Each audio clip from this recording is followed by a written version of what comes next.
ভোটের প্রচার পর্ব মিটতেই বিগত বছরগুলির মতো এবারও ধ্যানে মোদি। এবার তামিলনাড়ুর কন্যাকুমারীতে ধ্যান। কিন্তু কন্যাকুমারী কেন? ভোট বিশ্লেষকদের মতে এবার মোদির উদ্দেশ্য ভোট সপ্তমী অর্থাৎ 1 জুন। বিশ্লেষকদের মতে 3টি কারণে এবার প্রধানমন্ত্রীর ধ্যানের জায়গাটি গুরুত্বপূর্ণ।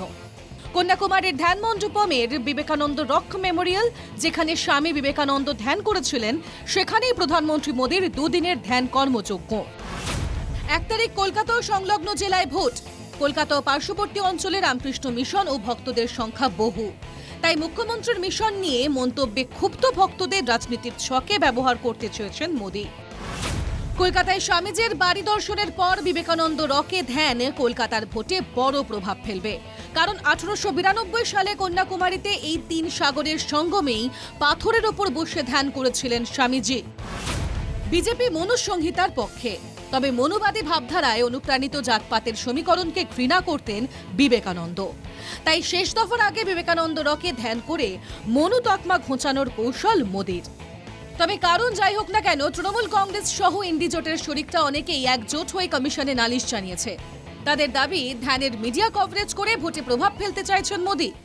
ইলেকশনের আগে ওই কোথাও না কোথাও গিয়ে বসে পড়ে আর 48 ঘন্টা পাবলিসিটি খায়, যেটা 48 ঘন্টা সব পাবলিসিটি বন্ধ। আজ সন্ধ্যে 6টা থেকে পরশুদিন ইলেকশন চলা পর্যন্ত। তাহলে আপনি ধ্যান করবেন, ধ্যান করুন না, কেউ তো বারণ করেনি। कैमरा साथ नहीं क्यों? ये आवश्यक होना चाहिए प्रतिबंध चुनाव आयोग द्वारा। वो खुद कैंडिडेट हैं इस आखिरी चरण में, और इस प्रकार का प्रसारण बिल्कुल नहीं अनुमति मिलनी चाहिए। বিরোধী রাজনীতিকদের অনেকেরই মত, 2019 সালে কেদারনাথে গুহায় ধ্যান করে ভোটে তার সুফল কুড়িয়েছিলেন মোদি। তাই এবার আর তা হতে দেওয়া যাবে না, তাই কমিশনে বিরোধীরা। কিন্তু নির্বাচন কমিশনের নিয়ম কি বলছে? সাইলেন্স পিরিয়ডের সময় প্রচারের বিষয়টি 1951 সালের জনপ্রতিনিধিত্ব আইনের 126 ধারায় উল্লেখিত।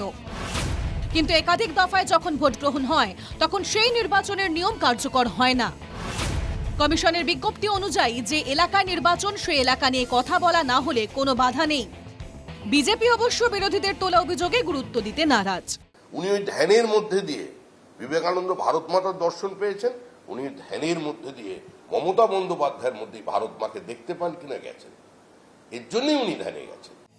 মোদির ধ্যান নিয়ে বিরোধীদের অভিযোগে যখন রাজনীতি তোলপাড়, তখন সামনে এলো প্রাক্তন প্রধানমন্ত্রী মনমোহন সিং এর খোলা চিঠি। চিঠিতে প্রাক্তন প্রধানমন্ত্রী লিখেছেন, মোদিজির আগে কোনো প্রধানমন্ত্রী ঘৃণা আর বিভেদের এত নিম্নমানের কথা বলেননি। মোদিজি প্রধানমন্ত্রীর দপ্তরের মর্যাদাকে মাটিতে মিশিয়ে দিয়েছেন। এই শেষ সুযোগ ভারতের সংবিধান, গণতন্ত্র এবং ধর্মনিরপেক্ষ পরিকাঠামোকে রক্ষা করার। সে কথা ভেবে আপনারা আপনাদের মত প্রদান করুন। একদিকে বিবেকানন্দ আবেগ উস্কে কন্যাকুমারীতে ধ্যান মোদির, আর একদিকে মোদিকে নিম্নরুচির প্রধানমন্ত্রী বলে কটাক্ষ মনমোহন সিং এর। সপ্তম দফার ভোটের আগে টান টান রাজনীতির চিত্রনাট্য। Bureau report, NKTV Bangla.